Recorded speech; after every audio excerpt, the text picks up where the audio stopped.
క్షీరాబ్ధిం జనించనంటనొక ఆశీర్వాద వాక్యము విస్ఫారత్పేణ నికుంజ పుంజముల నా భాగ్యంబుగా.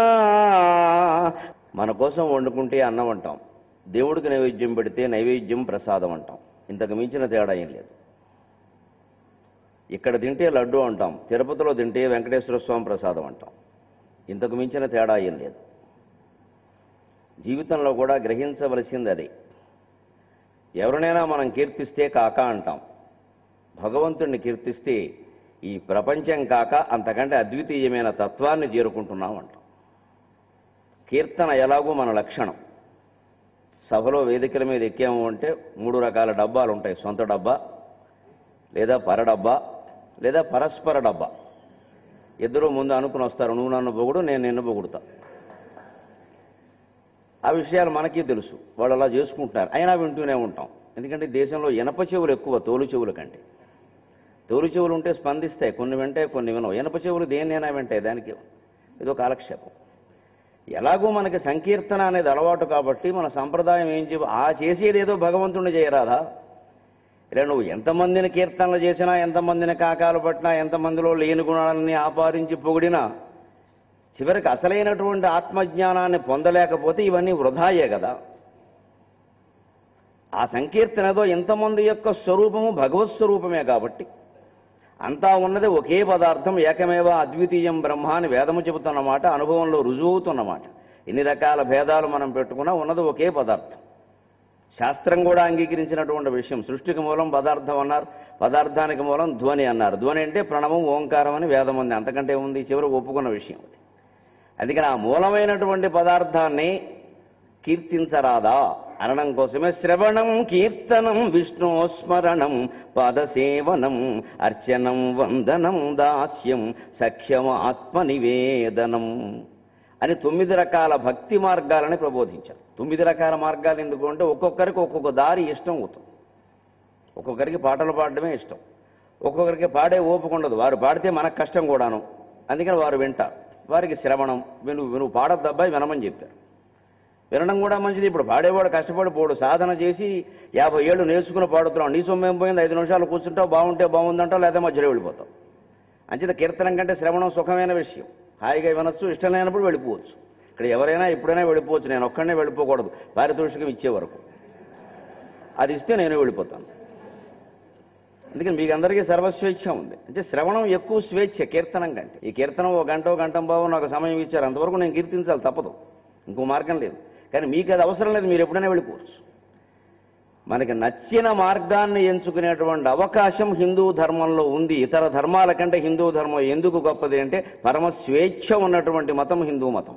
నీ ఇష్టం వచ్చిన ఆకారంలో, నీ ఇష్టం వచ్చినటువంటి పద్ధతిలో, నీ ఇష్టం వచ్చినటువంటి మార్గంలో అర్చన చేయి. చివరికి నీ ఇష్టం అనే దానికి ఎందుకు ప్రాధాన్యం ఇస్తున్నావు అంటే నువ్వే భగవంతుడు కాబట్టి. తత్వమసి అహం బ్రహ్మాస్మి అది తెలుసుకోవడం కోసమే ఇదంతా. కాబట్టి నీ ఇష్టాలు వేరు, భగవంతుడి ఇష్టాలు వేరు కాదురా. శ్రీరామనవమి నాడు శ్రీరాముడు పానకం ఎందుకు తాగుతాడు? 24,000 శ్లోకాల రామాయణం మొత్తం చూడండి, ఎక్కడ శ్రీరాముడికి పానకం ఇష్టం, సీతాదేవికి పూనకం ఇష్టం అని లేదు. మన కోసమే పానకం తాగుతుంది. శ్రీరామనవమి వేసవకాలం వస్తుంది, అక్కడ కాస్త బెల్లము మిరియాలు వేసినటువంటి ఆ మంచినీళ్లు తాగితే, కాస్త మిరియాల కషాయం, కాస్త బెల్లం అన్నీ పడితే గొంతు శుభ్రంగా ఉంటుంది. వేసవకాలం చాలా చల్లగా ఉంటుంది. మనకిష్టమైన పదార్థాన్ని దేవుడు నైవేద్యంగా పెట్టుకున్నాడు. వినాయక చవితి నాడు ఉండ్రాళ్ళు ఎందుకుంటే అది వర్షాకాలంలో వస్తుంది. భాద్రపద మాసం, రోడ్లన్నీ బురద అయిపోయి ఉంటాయి. ఆ వర్షకాలంలో జఠరాగ్ని మందంగా ఉంటుంది. మనం దోశలు, మసాలా దోశలు, ఆయన దోశలు అయితే అరగవప్పు. కాస్త ఆవిరి మీద ఉడికించినటువంటి కుడుములు, ఉండ్రాళ్ళు అంటే అంత నూనె వేయరు అందులో, అవి బాగా అరుగుతాయి, తేలిగ్గా ఉంటాయి, హాయిగా. అందుకని ఆ మొత్తం ఆ ఋతువు అంతా, ఆ కాలం అంతా ఉండ్రాళ్ళు తినొచ్చు సుమారుగా. మనకి సెంటిమెంట్ ఎక్కువ కాబట్టి వినాయక చవితి నాడే ఉండ్రాళ్ళు చేస్తాం, ఇంకో రోజు చెయ్యం. ఒకవేళ ఏ పిల్లాడైనా బాగున్నాయి మళ్ళీ చేయమని మళ్ళీ వినాయక చవితి వరకు నోరు మూసుకుంటాం. మన అజ్ఞానం నుంచి మనం బయటపడం. అది దేవుడికి నైవేద్యం అనుకోవడమే తప్ప ఇది మన కోసం చెప్పారనేది ఉండదు. మన దేవతలందరూ వారి వారి ఆహార విహార నైవేద్యాదులన్నీ కూడా మన కోసం ఏర్పాటు చేసుకున్నారు. అంటే మనకే స్వేచ్ఛ ఎక్కువ ఇందులో. అటువంటి సంకీర్తనం విషయంలో కూడా మనకే స్వేచ్ఛ ఎక్కువ. నారదుడు ఒక రకంగా కీర్తించాడు, ప్రహ్లాదుడు ఒక రకంగా కీర్తించాడు, ఆముక్తమాల్యదలో మాలదాసరి మరో రకంగా కీర్తించాడు, కాళహస్తి శతకంలో ధూర్జటి మరో రకంగా ఆక్రందన రూపంలో కీర్తించాడు. ఒక్కో చోట కోప్పడ్డాడు కూడా దేవుడు. ఆనాటి ప్రాచీన కవుల దగ్గర నుంచి నిన్న మొన్నటి త్యాగరాజస్వామి వరకు అనేక విధాలుగా అద్భుతంగా సంకీర్తన చేశారు. ఈ సంకీర్తనకి ఇంత ప్రాధాన్యం ఎందుకు అంటే దేవర్షిగా కీర్తింపబడుతున్నటువంటి నారదుడు కీర్తనకే ప్రసిద్ధుడు.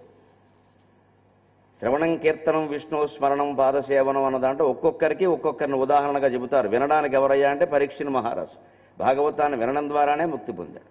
కీర్తనం ద్వారా ఎవరంటే నారదాది మహర్షులందరూ, ముఖ్యంగా నారదుడు. ఆయన ఎప్పుడు నారాయణ నారాయణ నారాయణ నామ సంకీర్తన, ఇంకో మాట లేదు. అంతటి ప్రసిద్ధి ఆయనకి రావడానికి కారణం 3 లోకాలు తిరుగుతున్నప్పటికీ ఈ 3 లోకాల్లో ఉండే 30 కోట్ల సంసారాల్లో బురదేది ఆయనకి అంటకపోవడానికి కారణం ఆ నారాయణ నామస్మరణ. పైకి గంభీరమైన ప్రవృత్తిని నారద మహర్షి ప్రకటించిన లోపల తీవ్రమైన నివృత్తితో ఉన్నాడు. ఇదే కర్మయోగం అంటారు. పైకి గంభీరమైన ప్రవృత్తి, లోపల తీవ్రమైన నివృత్తి. అన్నిట్లోనూ మన బాధ్యతలు మనం చేస్తూనే ఉండాలి. రసమయంగా జీవించాలి, ఆనందంగా జీవించాలి, హాయిగా ఉండాలి. కానీ లోపల మాత్రం ఇదేదీ మిగలదు, ఇదేదీ ఉండదు, ఇదేదీ ఉండదు, మరుక్షణం నేను ఉంటానో లేనో నాకే తెలియదు అనేటువంటి భావనతో ఉండగలిగితే ఎప్పుడూ నిత్యానందంగానే ఉంటాడు మనిషి, అనుమానంగా. నారదుడు అలా ఉండగలిగాడు ఎప్పుడు. కారణం లోపల నారాయణ నామ సంకీర్తన, బయటికి అంతే. సరే, ఈ లోపల ఏదో సంసారాలు చక్కబెట్టుకోవడం, అక్కడ వాడుకో పొల్లెట్టడం, వీడుకోక ఏదో కాసేపు గెలడం, నానా గొడవలు ఆయన చేశాడు. అదంతా లోక కళ్యాణం కోసం. కానీ చివరికి ఆయనకి మంచి పేరు వచ్చింది. వాడు నారదుడు కనుక ఈ తగాదా పెట్టకపోతే మన పరిస్థితి ఏమయ్యేది అన్నారు.